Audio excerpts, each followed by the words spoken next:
Good evening everybody. Good evening. Kararating lang namin guys, galing Boulevard.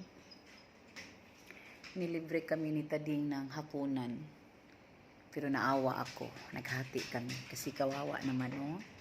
Malaki yung nabayaran niya, almost 1,000 plus yata yun. Oy, 2,000 siguro yun. So hinatian ko siya kasi kawawa naman yung tao.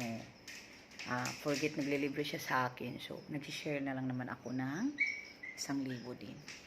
So, ngayon guys, ikukwento ko lang bago ako matulog. Sa tagal ko na dito sa Claver, sa Wangki, ngayon lang ako nakadiscover sa namin, sa Boulevard ng, napakaganda na pala doon. Natatapos na yung tiba, nagtiti. So, bukas, naisipan ko tuloy na, yun nga, maaga akong matulog ngayon. Nagsabot namin sa akong mga sakop labi pa ni Enrico, ni Sardo, Emil. Magpahatod ni Tading ugma mga 4:30 or 5 dito sa Boulevard. Nindot kayo siya dito guys, i-jogging or walking or dancing kay makakuan ka sa inigsidlak sa adlaw. So, sisikapin ko ng mabuti na matutuloy itong plano ko for tomorrow.